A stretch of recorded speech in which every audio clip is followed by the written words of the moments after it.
बीते साल से कुकी और मैतेई समुदायों के बीच जारी हिंसा थमने का नाम नहीं ले रही है। हाल के रॉकेट हमले और गोलाबारी में कई लोगों की जान जा चुकी है।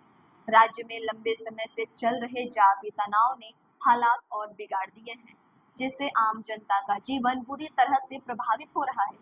मणिपुर में चल रहे हिंसा के बारे में आगे बात करेंगे। नमस्कार, मेरा नाम है निधि और आप देख रहे हैं जनदर्पण का खास प्रोग्राम सत्ता गणित।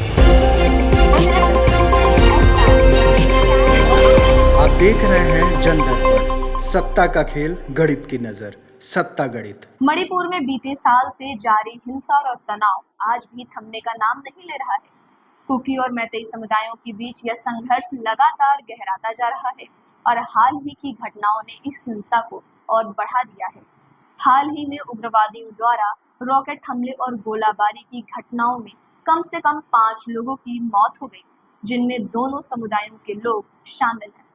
यह घटना बिशनपुर जिले में हुई, जहां एक सुनसान इलाके में रॉकेट अटैक के बाद गोलाबारी हुई। विष्णुपुर जिले में कुकी उग्रवादियों ने एक लंबी पाइप में गोला बारूद भरकर इसे रॉकेट लॉन्चर से दागा। यह मणिपुर में पहली बार हुआ कि रॉकेट जैसे हथियार का इस्तेमाल हुआ। पुलिस ने बताया कि रॉकेट हमले के बाद भारी गोलाबारी हुई, जिसमें कम से कम 5 लोग मारे गए। मारे गए लोगों में दोनों समुदाय के लोग शामिल थे। इस घटना के बाद राज्य भर में तनाव का माहौल बन गया है और प्रशासन ने स्कूल और कॉलेज को बंद करने के आदेश दिए।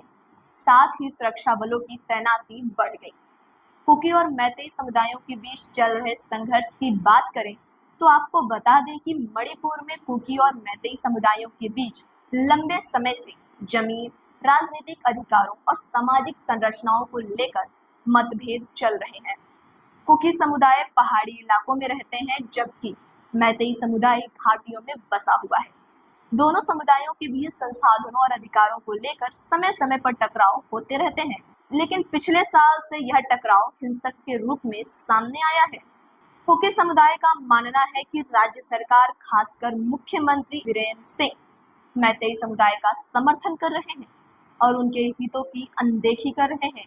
हाल ही में मुख्यमंत्री की एक लीक हुई ऑडियो क्लिप ने इस विवाद को और भड़का दिया।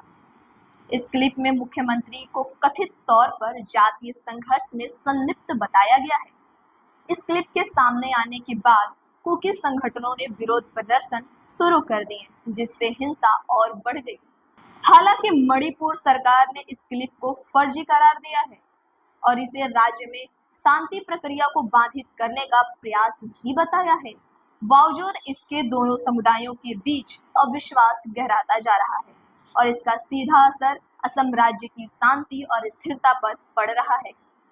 मणिपुर के जीबीराम जिले में शनिवार को ताजा हिंसा की एक और घटना मणिपुर के जीबीराम जिले में हुई, जहां कुकी उग्रवादियों ने मैतेई समुदाय के एक बुजुर्ग की हत्या कर दी।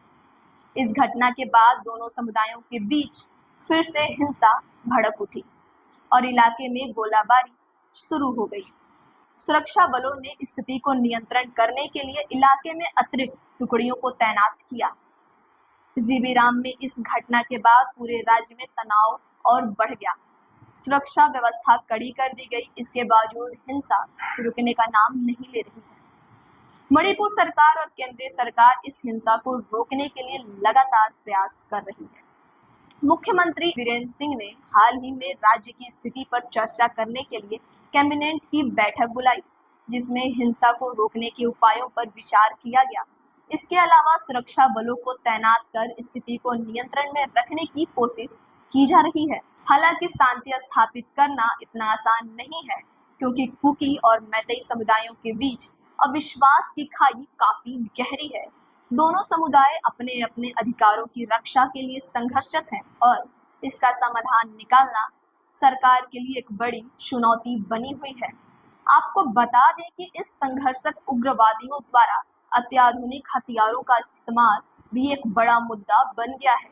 Rocket propelled grenade, RPG, drone bomb जैसे हथियारों का इस्तेमाल मणिपुर में पहले कभी नहीं देखा गया था।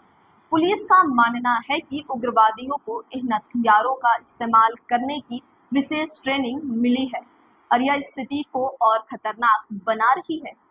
राज्य सरकार ने केंद्र को इस बारे में जानकारी दी और इन हथियारों के इस्तेमाल को लेकर सख्त कार्रवाई की मांग की है।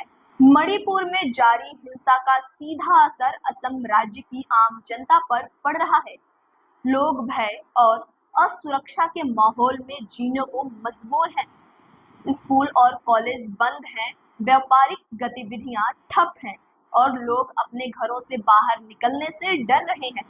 राज्य की आर्थिक स्थिति भी इस हिंसा के कारण बुरी तरह से प्रभावित हुई है। जो लोग खेती बाड़ी या छोटा व्यवसाय से अपना जीवन यापन करते हैं, उन्हें अब अपनी आजीविका खोने का डर सताने लगा है। इसके अलावा शिक्षा पर भी इसका गहरा असर पड़ा है, क्योंकि स्कूल और कॉलेज के बंद होने से छात्रों की पढ़ाई बाधित हो रही है। मणिपुर में शांति स्थापित करने के लिए सरकार कई स्तरों पर प्रयास कर रही है।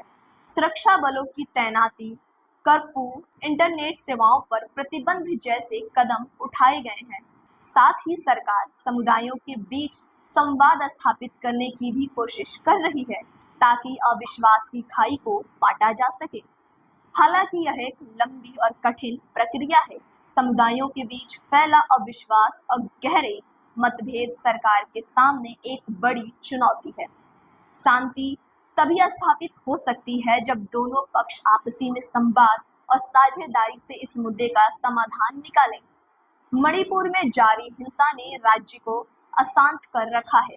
कुकी और मैतेई समुदायों के बीच यह संघर्ष न केवल जान माल का नुकसान कर रहा है, बल्कि राज्य की सामाजिक और आर्थिक संरचना को भी कमजोर कर रहा है। सरकार और सुरक्षा बल शांति बहाल करने के लिए हर संभव प्रयास कर रहे हैं, लेकिन इस संघर्ष का अस्थायी समाधान तभी निकल सकता है जब दोनों समुदायों के बीच संवाद हो और अविश्वास की खाई को पाटा जा सके। मणिपुर के लोगों को शांति और स्थिरता की सख्त जरूरत है, ताकि वे अपनी सामान्य जिंदगी फिर से शुरू कर सकें। तो इस खबर पर क्या है आपकी राय, हमें कमेंट बॉक्स में जरूर बताएं।